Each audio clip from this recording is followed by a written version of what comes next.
Thank you for organizing this wonderful event. Can you tell us a little bit about how you got into it and how the program has grown over the years? Yeah, so I am a cardiac arrest survivor. I had a cardiac arrest in 2019. At first I didn't know what I wanted to do and how I wanted to get involved and how to change what was going on, because I realized only 1 out of 10 survives, and I know that's not very good. And I'm asking myself, why? How come more people don't know CPR? How come, what's the struggle? So I just started getting into meeting different groups and going to different organizations and seeing what they're doing. And I was involved in a law back in 2021 in Florida where we passed a law where high school kids would learn CPR.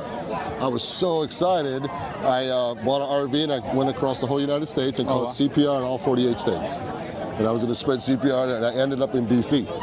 And when I got here, I realized, this is the place where we got to make some noise, and people would listen, hopefully, because we're at our nation's capital, our president.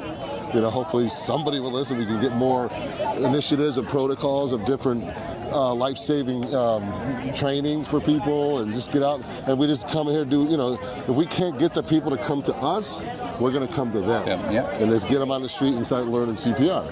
So, yeah. So then it started 1 year. In the first 2 years, I was by myself. The next couple of years, I started inviting people to come, and we had 100 people the third year, 150. I think we got 200 this year. So every year it's growing, and there's so many people. This is a team effort. That's why it's called the National CPR and AED Awareness Rally, because we got 27 states plus two organizations from Canada. So I mean, it's awesome. Wow. So these issues are nationwide. It ain't isolated to just one area, it's everywhere. So all these people are from everywhere and they want to see change. So it's just, really great. This is great. I mean, fantastic work. And I think, one other question I want to ask you was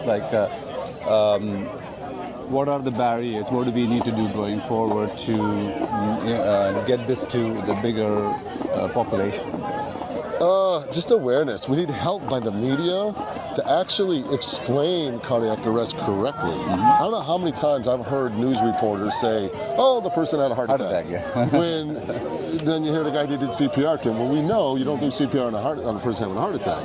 So we need help first with the media with right information they're giving people, when to do CPR, when to do compressions, instead of this, because people are afraid. You come out here and why are they not engaging? They want to learn, but they're afraid. But why? They see a body there. We got to get people away from that being afraid, and being able to say, hey, that could be your loved one, the family. Don't you hope somebody would help them? I think it's true. We gotta start in our schools and start with education with our younger kids to start getting them automatically. Like that little girl right there. She's 6 years, 7 years. So she's learning at such a young age. She's not afraid of looking at a mannequin and knowing how to do CPR. We gotta get more into the public eye to have more people comfortable to do CPR. I really believe in it. It's in education. We have the tools. We have the training. We have the AEDs. We have heart screenings. Why are we still having dismal only 1 out of 10? It doesn't make sense to me. So it's just got to get out there. So I couldn't agree with you more.